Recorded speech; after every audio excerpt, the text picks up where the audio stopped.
அனைவருக்கும் வணக்கம்.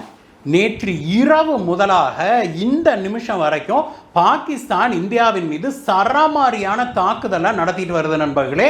நம்முடைய நாட்டின் தலைநகரான புதுதில்லியின் மீது 2 ஏவுகணைகளை வீசி இருக்குது பாகிஸ்தான். அப்படின்னா எவ்வளவு அராஜகமாக அந்த நாடு நடந்துக்குது அப்படிங்கிறத நம்ம புரிஞ்சு கொள்ள முடியுது. அது மட்டும் இல்ல, நேற்று இரவிலிருந்து இதுவரைக்கும் கிட்டத்தட்ட 36 இடங்கள், ஆமா நண்பர்களே, ஒரு இடம் 2 இடம் அல்ல, இந்தியாவில் 36 இடங்களின் மீது பாகிஸ்தான் ட்ரோன் மற்றும் ஏவுகணை தாக்குதலை நடத்தி இருக்குது. இதற்கெல்லாம் இந்தியா கடுமையான பதிலடியும் கொடுத்திருக்குது. இந்தியா கொடுத்த பதிலடியில் பாகிஸ்தானுடைய 3 முக்கியமான ஏர் பேஸ்கள், விமான தளங்கள் தகர்க்கப்பட்டிருக்குது. பாகிஸ்தானுடைய ஒரு ஏர் டிஃபென்ஸ் ஷீல்டு இருக்குது இல்லையா, அது தகர்க்கப்பட்டிருக்குது. ஏற்கனவே லாகூர்ல இப்படி ஏர் டிஃபென்ஸ் ஷீல்டு தகர்க்கப்பட்டது உங்களுக்கு தெரியும். இது அடுத்தது 2வதாக ஒன்று தகர்க்கப்பட்டிருக்குது.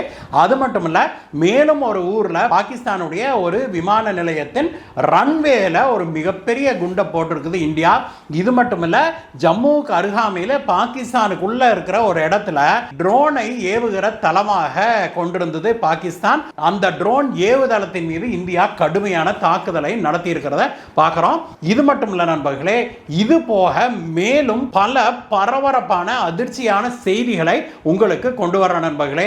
இதுவரைக்கும் நீங்க நம்ம சேனலை பார்க்காம இருந்து இதுதான் முதல் தடவை வர்றீங்க அப்படின்னா, நீங்க நம்ம சேனலை சப்ஸ்கிரைப் பண்ணாம இருக்கிறீங்கன்னா உடனடியாக கீழே இருக்கிற சப்ஸ்கிரைப் பட்டனை தட்டுங்க நண்பர்களே. பக்கத்திலே இருக்கிற பெல் ஐக்கனை தட்டினீங்கன்னா அதில் ஆல் அப்படிங்கிற ஒரு ஆப்ஷன் வரும். அதை கிளிக் பண்ணிட்டீங்கன்னா நம்ம போடுகிற வீடியோக்கள் எல்லாம் உங்களை வந்து சேரும். வாங்க நண்பர்களே, வீடியோவுக்கு போகலாம்.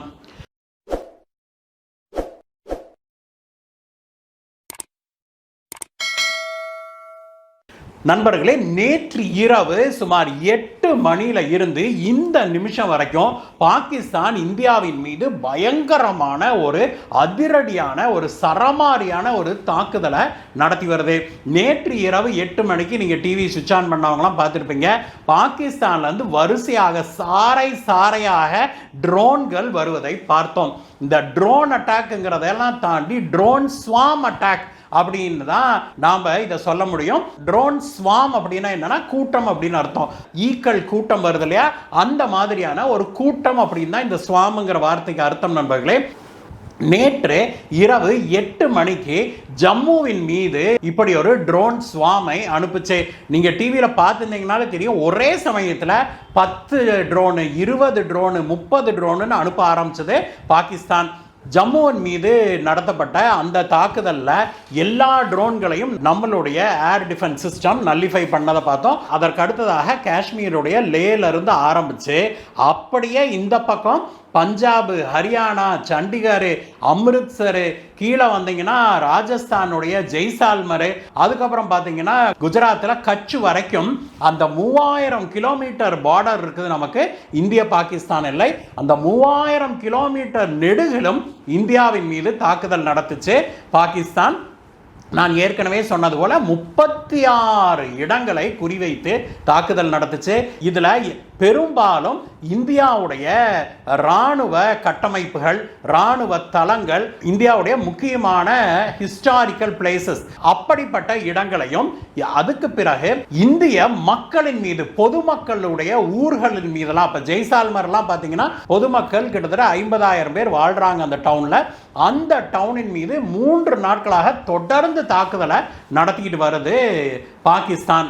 நேற்று ஒரு நாள் இரவுல மட்டும் கிட்டத்தட்ட 300 400 ஆளில்லா போர் விமானங்களை, ட்ரோன்களை இந்தியாவுக்குள் அனுப்பி இருக்குது பாகிஸ்தான். அப்படின்னும் அத்தனை ட்ரோன்களையும் இந்தியாவுடைய ஏர் டிஃபென்ஸ் சிஸ்டம்ஸ் வெற்றிகரமாக நல்லிஃபை பண்ணி அவற்றை வானிலேயே நாம் சிதறடிச்சிட்டோம். அதனால இந்தியாவை பாதுகாத்து விட்டோம் அப்படிங்கிறதான் உண்மை நண்பர்களே.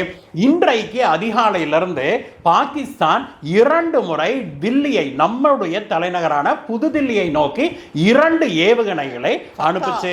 ஃபத்தா 1, ஃபத்தா 2 அப்படிங்கிற 2 வகை ஏவுகணைகளை நம்முடைய தில்லி நகரத்தின் மீது ஏவிச்சு பாகிஸ்தான். உடனடியாக கண்டறிந்த நம்முடைய ஆகாஷ் ஏர் டிஃபென்ஸ் சிஸ்டம் இருக்குது இல்லையா, அது இந்த ஏவுகணைகளை நோக்கி தன்னுடைய ஆகாஷ் ஏவுகணையை விட்டு ஹரியானாவுக்கு மேல சிர்சா அப்படிங்கிற ஒரு பகுதியில் இது பறக்கும் போதே அதே இடத்துல இந்த 2 ஏவுகணைகளையுமே இந்தியாவுடைய ஆகாஷ் ஏர் டிஃபென்ஸ் சிஸ்டம் வெடித்து சிதறி சுக்கு நூறாக்கிருச்சு நண்பர்களே. அதனால நம்முடைய தலைநகரம் தப்பிச்சிருச்சு அப்படின்னு சொல்லணும். அதே போல நேற்று இரவு மட்டுமே கிட்டத்தட்ட 5-6 முறை நம்முடைய தங்க கோயில் இருக்கு இல்லையா, சீக்கியர்களுடைய புனித தலமான தங்க கோயில், த கோல்டன் டெம்பிள் அமிர்த்சர்ல இருக்குது இல்லையா, அந்த அமிர்த்சர் தங்க கோயிலை நோக்கி இப்படி சரமாரியாக ட்ரோன்களை அனுப்பிச்சு பாகிஸ்தான் அப்படிங்கிறத பார்க்குறோம்.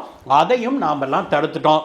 திடீர்னு என்னங்க சார் நேற்று நைட்டு என்ன 300-400 ட்ரோன்களை அனுப்பிச்சா, ஏவுகணைகள் அனுப்பிச்சா, திடீர்னு என்னாச்சு பாகிஸ்தானுக்கு அப்படின்னு கேட்டிங்கன்னா, இராணுவ வல்லுநர்கள் என்ன சொல்கிறாங்க அப்படின்னா, Pakistan is testing India's air defence system அப்படிங்கிறாங்க. அதாவது இந்தியாவுடைய இந்த ஏர் டிஃபென்ஸ் சிஸ்டத்துடைய வலிமையை பாகிஸ்தான் டெஸ்ட் பண்ணுது. அதனால நேற்று அனுப்பின ஏவுகணைகள் எல்லாம் பார்த்தோம் அப்படின்னா ரொம்ப சீப்பான வகை ஏவுகணைகள் சொல்றாங்க. $1000, அதாவது 1 லட்சம் ரூபாய் மட்டுமே மதிப்புள்ள ட்ரோன்கள் தான் இது. சிலதெல்லாம் வந்து டம்மி ட்ரோன்கள், சிலது வந்து சர்வேலன்ஸ் ட்ரோன் தான் அப்படிங்கிறாங்க. அதுல சிலவை ஆர்ம்டு ட்ரோன்ஸ் அப்படிங்கிறாங்க. அதாவது நேற்று அனுப்பிய அந்த 300-400 ட்ரோன்லையுமே குண்டுகள் இல்லை. ஒரு சில ட்ரோன்கள்ல மட்டும்தான் குண்டுகள் இருந்தது இந்தியாவை தாக்குறதுக்கு. மற்ற ட்ரோன்கள் எல்லாம் உள்ள ஒரு ட்ரோன் வந்தா இந்தியாவுடைய ஏர் டிஃபென்ஸ் சிஸ்டம் எப்படி வேலை செய்து, எங்க இருந்தெல்லாம் வந்து இந்த ஏவுகணை ட்ரோனை தாக்குது, அதை கண்டுபிடிச்சிட்டா எங்கெல்லாம் இந்த ஏர் டிஃபென்ஸ் சிஸ்டம் ரீச் ஆகாது, அதாவது நம்ம ஏர் டிஃபென்ஸ்ல எங்கெல்லாம் ஹோல்ஸ் இருக்குது, எங்கெல்லாம் வந்து பற்றாக்குறை இருக்குது அப்படிங்கிறத கண்டுபிடிக்க முடியுமா.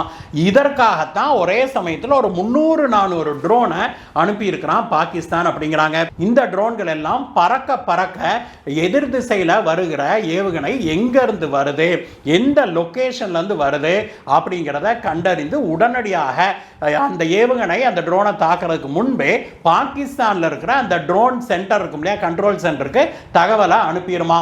இதையெல்லாம் சேகரித்து இந்தியாவில் ஏர் டிஃபென்ஸ் சிஸ்டத்தை நாம எங்கெல்லாம் நிறுத்தி இருக்கிறோம் அப்படிங்கிறத பாகிஸ்தான் கண்டுபிடிக்க முடியும் அப்படிங்கிறாங்க.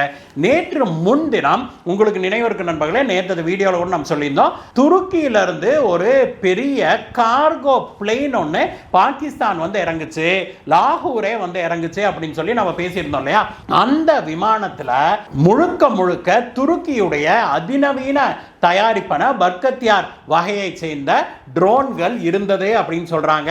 அதனால முதல்ல வந்து இந்த சீப்பான சைனீஸ் ட்ரோனு, துருக்கி ட்ரோனை எல்லாம் அனுப்பி டெஸ்ட் பண்ணிக்கிட்டு எங்கெல்லாம் இந்தியாவோட ஏர் டிஃபென்ஸ் இருக்குது, எங்கெல்லாம் நம்ம வந்து இந்த மிசைல் ஸ்டேஷன்ஸ் வச்சிருக்கிறோம் அப்படிங்கிறத கண்டறிஞ்சிட்டு இதெல்லாம் எங்க இல்லையோ அந்த பகுதியை நோக்கி துருக்கியுடைய பர்கத்தியார் ட்ரோன்களை அனுப்பலாம் அப்படின்னு சொல்லி பிளான் பண்ணியிருக்கிறாங்க அப்படின்னு சொல்லி பாதுகாப்பு வல்லுநர்கள் கணிச்சிருக்கிறாங்க நண்பர்களே.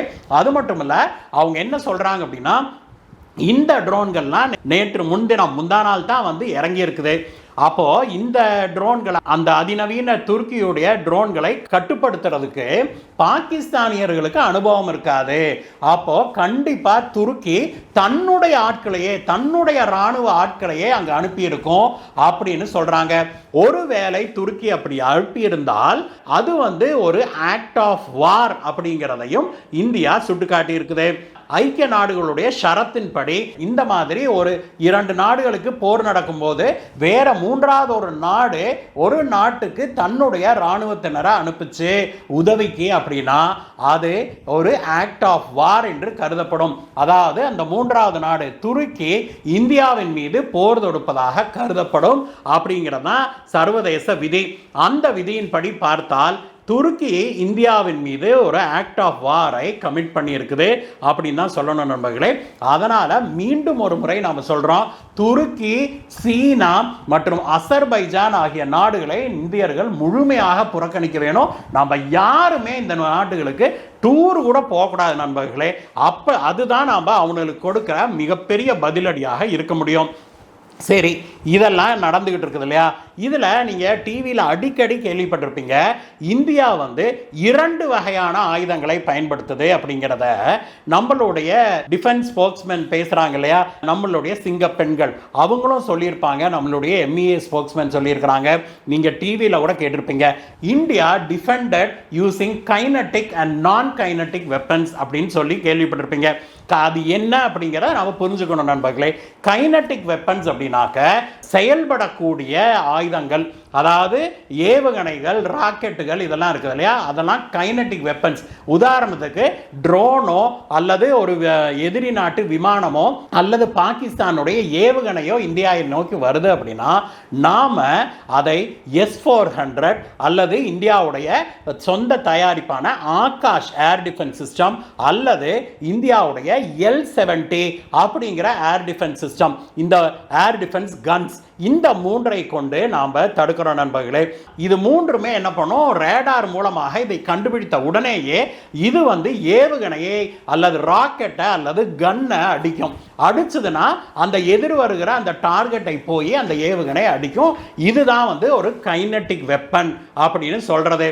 இதுல நிறைய பேர் நேற்று நம்மளுடைய கமெண்ட்ஸ்ல கூட 2 நாளாக கேட்டிருந்தீங்க நண்பர்களே, இந்த மாதிரி பாகிஸ்தான் வந்து ரொம்ப சீப்பான சின்ன சின்ன ட்ரோன்களை நிறைய, இப்படி நேற்றே பார்த்தோம்னா 300-400 ட்ரோன் அனுப்பியிருக்கு இல்லையா, இப்படி அனுப்பும்போது நாம் வந்து விலை உயர்ந்த நம்மளுடைய ஏவுகணைகளை கொண்டு S-400 ஆகாஷ் ஏவுகணைகளை கொண்டு இந்த சீப்பான 1 லட்ச ரூபா ட்ரோனை போய் நாம் 100 கோடி ரூபா மிசைலை கொண்டு தாக்குனா அது நமக்கு நஷ்டம் அல்லவா, அது முட்டாள்தனம் அல்லவா அப்படின்னு சொல்லி நிறைய பேர் கேட்டிருந்தீங்க. அதற்கான பதிலை வந்து இப்ப சொல்ற நண்பர்களே. அது என்ன அப்படின்னாக்க, நாம வந்து 3 வகை வச்சிருக்கிறோம் இல்லையா, S-400 Akash air defence, L-70 guns. இந்த சின்ன சின்ன ட்ரோன் எல்லாம் வருது இல்லையா, அந்த ட்ரோனை எல்லாம் கண்டறிஞ்சா இந்த L-70 கன் இருக்குது இல்லையா, அந்த கன் தான் சுடும். அப்போ நம்ம டிவியில் பெரும்பாலும் இந்த ட்ரோன்களை தாக்கிறத பார்க்கறது எல்லாமே இந்த L-70 கன்னுகள் தான். இதே சமயத்தில் கொஞ்சம் பெரிய ட்ரோனோ ஒரு சின்ன சைஸ் மிசைலோ இந்தியாவுக்குள்ள வந்ததுன்னா அதை வந்து நம்முடைய ஆகாஷ் ஏவுகணை போய் தாக்கும். இதற்கு அடுத்தபடியாக ஒரு பெரிய ட்ரோன் வந்தது அல்லது ஒரு பெரிய விமானம் வருது அல்லது ஒரு பெரிய ஏவுகணை இந்தியாவை நோக்கி வருது அப்படின்னா அப்பதான் நாம் நம்முடைய ஆக விலை உயர்ந்த S-400 வேலை செய்யும். S-400 தன்னுடைய ஏவுகணையை அனுப்பி அந்த எதிரி நாட்டு பெரிய ஏவுகணையோ அல்லது விமானத்தையோ ஹெலிகாப்டரையோ போட்டு தாக்கி நொறுக்கும். ஆக நாமளும் வந்து பல லெவல்ல எக்யூப்மெண்ட்டை வச்சிருக்கிறோம். இது கைனடிக் இல்லையா. அடுத்தது நான் கைனடிக் எக்யூப்மெண்ட்ஸ் அப்படின்னா என்ன அப்படின்னா, முதலாவதாக லேசர் கன்னுங்க நண்பர்களே. இந்த லேசர் கன்னுங்கிறது என்னன்னா, நாம் வந்து லேசர் அடித்தோம் அப்படின்னா எதிர் வருகிற இந்த ட்ரோனு இதெல்லாம் வந்து செயலிழந்து டொம்கான்னு விழுந்துடும். இது லேசர் கன்னு. இது ஒன்று. இரண்டாவதாக நாம் வச்சிருக்கிறது என்ன அப்படின்னா, ட்ரோன் ஜாமிங் சிஸ்டம்ஸு. இது என்ன பண்ணும் அப்படின்னா, எதிர் வருகிற ட்ரோன்ஸ் இருக்குது இல்லையா, அந்த ட்ரோனினுடைய அந்த செயல்படுகிற அந்த கம்யூனிகேஷன் இருக்குது இல்லையா, அதை வந்து ஜாம் பண்ணிட்டு அந்த ட்ரோனை செயலிழக்க செஞ்சு அப்படியே கீழே விழ வச்சிரும். இது ட்ரோன் ஜாமிங் சிஸ்டம். மூன்றாவது நாம் வச்சிருக்கிறது வந்து எலக்ட்ரானிக் ஜாமர்ஸ் நண்பர்களே. இது வந்து இப்போ பிளெயினோ பாகிஸ்தானுடைய விமானமோ ஒரு ஏவுகணையோ ஒரு ட்ரோனோ உள்ள வந்தா கூட அது எங்க போகணும் என்ன பண்ணணுங்கிறதுக்கு அதுக்கு GPS போன்ற கருவிகள் வேணும் இல்லையா. GPSஓ அல்லது சீனாவுடைய ஒரு சிஸ்டம் இருக்குது நண்பர்களே, அந்த சிஸ்டமோ அல்லது ரஷ்யாவுடைய சிஸ்டமோ, இந்த 3ல ஏதோ ஒன்று தான் வந்து பாகிஸ்தானுடைய ட்ரோன்கள் எல்லாம் பயன்படுத்துது. இந்த 3ஐயுமே இந்தியா வந்து ஜாம் பண்ணி வச்சிருக்குது. ஆக அந்த மாதிரியான சிக்னல் எல்லாம் திரும்பி பாகிஸ்தானுக்கு போகாது. அதனால பாகிஸ்தான்ல உட்கார்ந்துக்கிட்டு இதை அவங்களால கண்ட்ரோல் பண்ண முடியாம போயிடும். நான்காவதாக ரேடார்கள். ரேடார்கள் தான் தூரத்தில் இந்த ப்ரொஜெக்டைல்ஸ் வரும்போதே அதை கண்டறிந்து நமக்கு சொல்லும். அதை பார்த்து விட்டு நம்ம என்ன மாதிரியான ஏவுகணையை அல்லது ராக்கெட்டோ கன்னோ பயன்படுத்தணுங்கிறத அந்த சிஸ்டமே முடிவு செய்து அதற்கப்புறம் சுடும். இதுதான் நான் கைனடிக் வெப்பன்ஸ் நண்பர்களே. இது ரெண்டையும் பயன்படுத்தி தான் இந்தியா தன்னை பாதுகாத்து கொண்டு இருக்குது. பாகிஸ்தானுடைய இந்த கடுமையான தாக்குதலுக்கு எதிர்வினையாற்றும் விதமாக இன்றைக்கு அதிகாலையிலிருந்து இந்தியா கடுமையான தாக்குதலை பாகிஸ்தான் மீது நடத்தியிருக்குது. பாகிஸ்தான்ல இருக்கிற 3 மிலிட்டரி பேஸ்கள், ராணுவ தளங்கள், 3 ஊர்கள்ல முரிட், ரஃபீகி மற்றும் நூர்கான் அப்படிங்கிற 3 இடத்துல இருக்கிற ராணுவ தளங்களை இந்தியா முழுமையாக அழிச்சிருக்குது அப்படிங்கிற செய்தி வந்திருக்குது. அதன் மீது கடுமையான தாக்குதலை நடத்தியிருக்கிறோம். அதற்கு பிறகு ஒரு ஏர்பேஸ், ராவல்பிண்டி ஏர்பேஸை இந்தியா இன்றைக்கு காலையில கடுமையாக தாக்கி அதுல பெரும் சேதத்தை விளைவிச்சிருக்குது அப்படிங்கிற பார்க்கிறோம். அது போக இன்னொரு ஏர்பேஸின் மீது, அவங்களுடைய ரன்வே மீது இந்தியா தாக்குதல் நடத்தியிருக்குது. இது போக ஜம்முவை அடுத்து பாகிஸ்தான் எல்லைக்குள்ள இருக்கிற ஒரு ட்ரோன் ஏவுதளத்தை இந்தியா அழித்து நொறுக்கி இருக்குது அப்படிங்கிற செய்தி எல்லாம் வெளிவந்திருக்குது நண்பர்களே. இது போக இந்தியா சிந்து மாகாணத்தில் இருக்கிற சுக்கூர் ஏர்பேஸின் மீது கடுமையான தாக்குதல் நடத்தியிருக்குது. அதில் எவ்வளவு அழிவு அப்படிங்கிறது இன்னும் தகவல் வெளிவரல நண்பர்களே. ஆனால் தாக்குதல் நடத்தியிருக்குது. அது மட்டும் இல்லாமல் இந்தியா அந்த பகுதியில் இருந்த இன்டெக்ரல் ஏர் அசட்ஸை டேமேஜ் செய்திருக்குது அப்படிங்கிறாங்க. இன்டெக்ரல் ஏர் அசட்ஸ் அப்படின்னா அங்கே இந்த இந்த பிளெயினுகளை எல்லாம் கண்ட்ரோல் பண்ணுறது, இந்த ட்ரோனை கண்ட்ரோல் பண்ணுறதுலாம் இருக்கு இல்லையா, அங்கே ட்ரோனை நிறுத்தியெல்லாம் வச்சுருப்பாங்களே, அதுதான் இன்டெக்ரல் ஏர் அசட்ஸ் அப்படிங்கிறது. அந்த இடத்தின் மீது தாக்குதல் நடத்தி இருக்குது அப்படிங்கிற பார்க்குறோம். இது போக மிக முக்கியமான ஒரு விஷயம் நடந்திருக்கு நண்பர்களே. இன்றைக்கு அதிகாலையிலிருந்து இந்தியா 3 ஃபைட்டர் ஜெட்டுகளை, பாகிஸ்தானுடைய 3 ஃபைட்டர் ஜெட்டுகளை அடிச்சு நொறுக்கி இருக்குது. அதுல 2 பிளேன்கள் இந்தியாவுக்குள்ள விழுந்திருக்குது. அதனுடைய பாகங்களை எடுத்திருக்கிறாங்க. ஒரு பிளேன் இந்திய பாகிஸ்தான் எல்லைக்கு அப்பால் விழுந்து விட்டதாக சொல்றாங்க நண்பர்களே. இந்த 3 ஃபைட்டர் ஜெட்ல ஒன்னு அமெரிக்கா வழங்கிய F-16 அப்படிங்கிற பார்க்கிறோம். இதுல ஒரு பைலட்டை இந்தியா பிடிச்சிருச்சு அப்படின்னும், மேலும் 2 பைலட்டுகளை இந்தியர்கள் தீவிரமாக தேடி வர்றாங்க அப்படிங்கிற செய்தியும் நமக்கு எட்டி இருக்குது. இதற்கிடையே இந்தியாவுடைய IPL இருக்குது இல்லையா, அதை ஒரு வாரம் தள்ளி வச்சிருக்கிறாங்க நண்பர்களே. இந்த தாக்குதல்னால நேற்று தர்மசாலால நடந்த அந்த IPL மேட்ச்ல இருந்து ஆரம்பிச்சு ஒரு வாரத்துக்கு இதையெல்லாம் தள்ளி வச்சிருக்கிறாங்க. மீண்டும் RCBக்கு கப்பு கிடைக்காது போலத்தான் தெரியுது நண்பர்களே. அதற்கு அடுத்ததாக நமக்கு கிடைத்திருக்கிற செய்தி என்னன்னா, பாகிஸ்தானுக்கு IMF 1.2 பில்லியன் அமெரிக்கன் டாலர் அளவுக்கு கடன் கொடுத்திருக்குது. நேற்றைய மீட்டிங்ல இந்தியா கடுமையாக நம்முடைய நிலைப்பாட்டை எடுத்து சொல்லியும் கூட IMF இந்த லோனை உடனடியாக பாகிஸ்தானுக்கு சாங்ஷன் பண்றதுக்கு ஒப்புக்கொண்டிருக்குது. நேற்று லோன் சாங்ஷன் ஆன உடனேயே ஒரு சில மணி நேரங்களிலே இந்தியாவின் மீது பாகிஸ்தான் சரமாரியான தாக்குதலை தொடங்குச்சு அப்படிங்கிறத பார்க்கிறோம். இந்தியா முழுநீள போரை நோக்கி போகுதா அப்படிங்கிற கேள்விக்கு நம்மிடம் இப்பொழுது பதில் இல்லை நண்பர்களே. ஆனால் இப்பொழுது நடக்கிறதே ஒரு போர் போல தான் இருக்குது. இந்திய அரசாங்கம் டெல்லியில் இருக்கிற அனைத்து கவர்மெண்ட் ஆஃபீஸர்ஸ்க்கும் லீவை கேன்சல் பண்ணியிருக்கிறாங்க. ராணுவத்தில் பணியாற்றுகிற அனைவருக்கும், ரிசர்வில் இருக்கிறவங்களுக்கும், அதே மாதிரி பேராமிலிட்டரி ஃபோர்ஸில் இருக்கிறவங்க எல்லாத்துக்கும் லீவை கேன்சல் பண்ணி உடனடியாக டியூட்டிக்கு வர சொல்லியிருக்கிறாங்க. இது போக இந்த மருத்துவ சேவையில் இருக்காங்க இல்லையா, அவங்க குறிப்பாக ஜிப்மர் மருத்துவமனை மற்றும் பிற மருத்துவ சேவைகள் இருக்கிறவங்களை உடனடியாக லீவை கேன்சல் பண்ணிட்டு உடனடியாக பணிக்கு திரும்ப சொல்லியிருக்குது இந்திய அரசாங்கம். இது எல்லாமே இந்திய பாகிஸ்தான் போர் ஒரு சீரியஸான டர்ன் எடுக்குது அப்படிங்கிறத நமக்கு உணர்த்துது. இந்திய பாகிஸ்தான் போரை பற்றிய உங்களுடைய கருத்துக்களை சொல்லுங்க நண்பர்களே. மீண்டும் உங்களை வேற வீடியோ சந்திக்கிறேன். Bye bye.